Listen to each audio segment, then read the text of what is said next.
5000க்கும் மேற்பட்ட பசுக்களோட அப்பான்னு சொன்னா நம்ப முடியுதா? தாராள பிரபு படத்தையே மிஞ்சும் சூப்பர் டோனர்.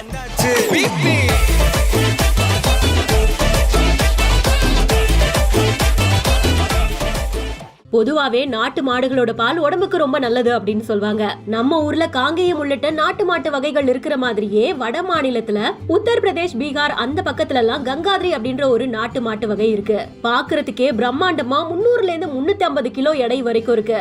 8ல இருந்து 10 லிட்டர் வரைக்கும் பாலை உற்பத்தி பண்ணும் அப்படின்னு சொல்றாங்க.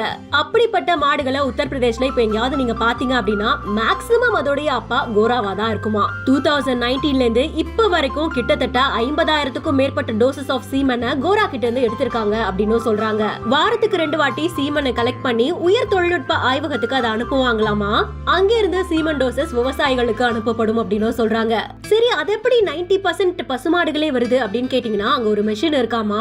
அந்த மெஷின் ஆண் உற்பத்தியை செயலிழக்க வச்சு பசுமாடுகள் மட்டுமே 90% உருவாகிற மாதிரி பாத்துக்குமா. இப்படிப்பட்ட நம்ம கோராவதா உத்தரப்பிரதேஷ் ஹப்பூர்ல உறைந்த நிலை விந்து உற்பத்தி மையத்துல பராமரிச்சிட்டு இருக்காங்க. நம்ம கோராக்கு சாப்பிடுறதுக்கு காலையில 4 கிலோ பிரத்யேக உணவு, மத்தியானம் 10 கிலோ புல்லு, டர்னிப் இதெல்லாம் கொடுப்பாங்களாமா. சாப்பாட்டுக்காக மட்டுமே ஒரு நாளைக்கு 900 ரூபாய் செலவாகும் அப்படின்னு சொல்றாங்க. இது வரைக்கும் கோரா கிட்ட எவ்வளவு சீமன் கலெக்ட் பண்ணப்பட்டிருக்கு, எங்க அனுப்பி வைக்கப்பட்டிருக்கு, அப்படி எல்லா டீடைல்ஸுமே பாரத் பசுதன் ஆப்ல இருக்கு அப்படின்னு சொல்றாங்க. இதெல்லாம் கேட்டு முடிக்கும் போது மலைப்பா இருந்தாலும் நம்ம கோராவை பத்தி என்ன நினைக்கிறீங்க அப்படின்றத கமெண்ட்